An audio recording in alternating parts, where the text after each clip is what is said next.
thicker, coarser hair types or hair that seems to be resistant to volume and heavy, you want to go with your Root Pump Plus. Okay? So it's a little bit higher strength, a little bit stronger product for a little bit more lift. All right? Do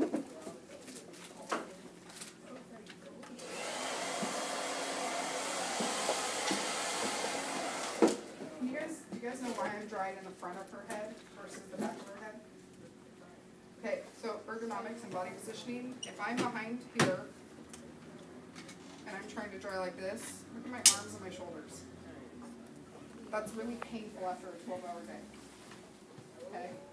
If I move to the front and just twist her a little bit, and I dry from here, now look at my shoulders and my arms. They're not up here in scrunch. So it allows me to help save my body positioning so that I'm not in pain after an hour, a long day behind the chair. Okay?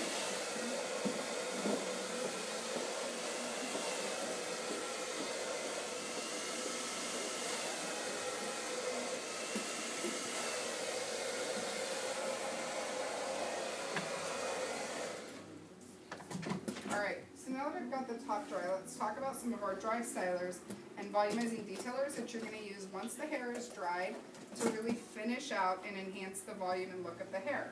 The first being powder play. Powder play is a powdered texturizer. It has a dry to wet technology where if you sprinkle it on, it's white and dusty.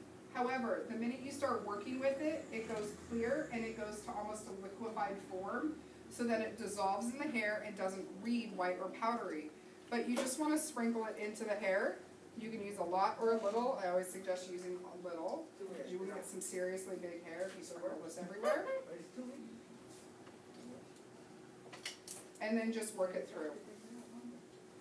Okay, and it's going to add texture and enhance the lift and volume that you've created.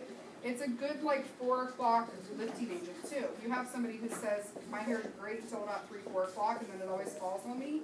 This is something they can throw in their purse and take with them and instantly have a style refresh look and more volume in the afternoon.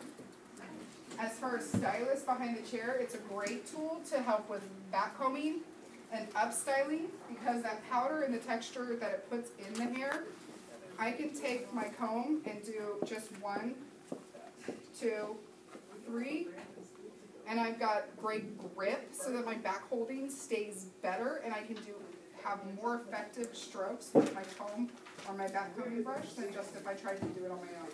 So for anybody who doesn't back comb well or whose hair slips out of back combing, it's a good way to help that hold and get the height that you want in an easy fashion. Okay?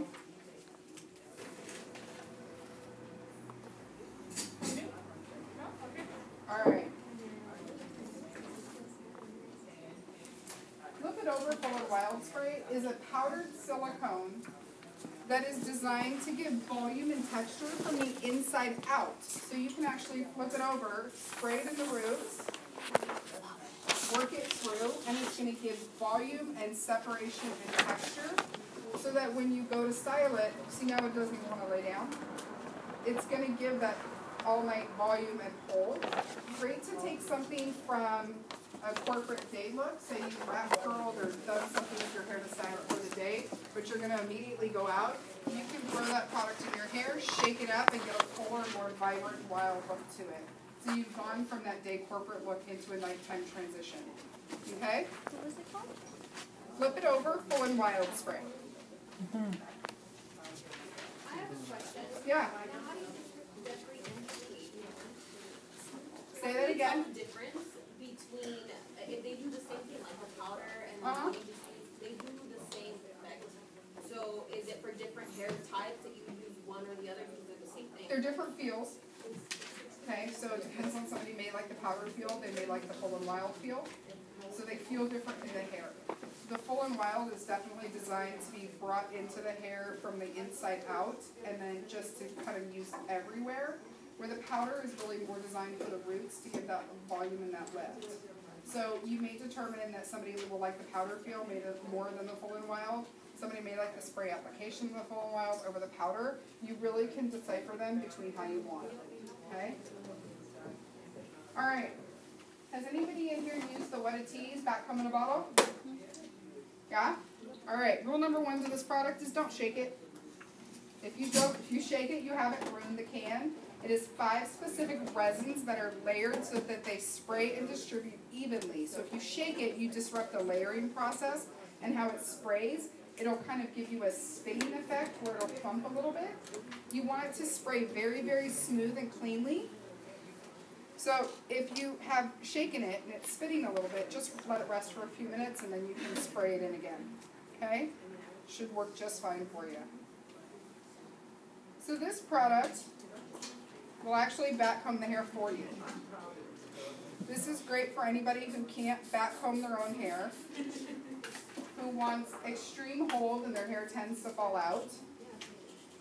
We're going to just spray it in, twist it, and then peel it apart. And as I'm peeling it apart, I'm taking it from one side and I'm crossing it to the other side. And it's going to start to gather and open and create that cushion in the hair for me. Once I've done it to one direction, and do it to the other direction. And just pick it up and add that cushioned effect. Kind of like peeling a banana. You just want to peel it little bits at a time.